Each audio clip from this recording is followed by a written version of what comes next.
इस नज़्म से पसंदीदा कवि एक शेर चुनकर लीजिए और उसका मतलब नी अल्फाज में लिखिए। माँ की मोहब्बत, बाप का साया, मैंने तेरे करम से पाया। ये शायर दुनिया के रखवाले नामी नज़्म से लिया गया। ये एक दुआया नज़्म है। शायर खुदा से दुआ करते हैं। इस शायर में शायर ये कहता है कि ए खुदा, तूने मुझे माँ की मोहब्बत दिखाया, बाप का साया भी दिया। ये दोनों तेरे करम से, तेरी मेहरबानी से मुझे मिला। लोग दुआ करने के लिए कहां कहां जाते हैं।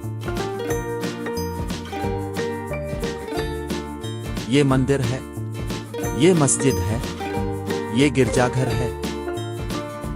इस नज़्म में खुदा के बारे में क्या क्या बयान करते हैं। 4 जुमले लिखे। खुदा सूरज को चमकने वाले है, खुदा फूल उगाने वाला है, खुदा दे पांव को बहाने वाला है, खुदा चांद को तिक्का ले वाला है। इस नज़्म से पसंदीदा कवि एक शेर चुनकर लीजिए और उसका मतलब नी अल्फाज में लिखिए।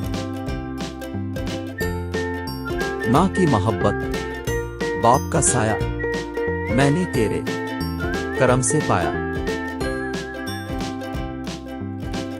ये शायर दुनिया के रखवाले नामी नज़्म से लिया गया। ये एक दुआया नज़्म है। शायर खुदा से दुआ करते हैं। इस शायर में शायर ये कहता है कि ए खुदा, तूने मुझे माँ की मोहब्बत दिखाया, बाप का साया भी दिया। ये दोनों तेरे करम से, तेरी मेहरबानी से मुझे मिला। लोग दुआ करने के लिए कहां कहां जाते हैं। ये मंदिर है, ये मस्जिद है, ये गिरजाघर है। इस नज़्म में खुदा के बारे में क्या क्या बयान करते हैं। 4 जुमले लिखे। खुदा सूरज को चमकने वाले है, खुदा फूल उगाने वाला है, खुदा दे पांव को बहाने वाला है, खुदा चांद को तिक्का ले वाला है। इस नज़्म से पसंदीदा कवि एक शेर चुनकर लीजिए और उसका मतलब नी अल्फाज में लिखिए। माँ की मोहब्बत, बाप का साया, मैंने तेरे करम से पाया। ये शायर दुनिया के रखवाले नामी नज़्म से लिया गया। ये एक दुआया नज़्म है। शायर खुदा से दुआ करते हैं।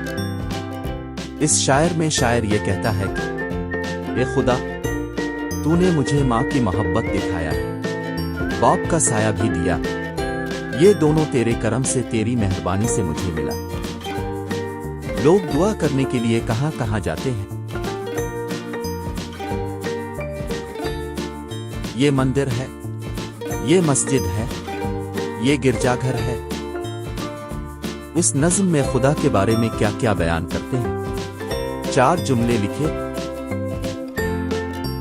खुदा सूरज को चमकने वाले है, खुदा फूल उगाने वाला है, खुदा दे पांव को बहाने वाला है, खुदा चांद को तिक्का ले वाला है,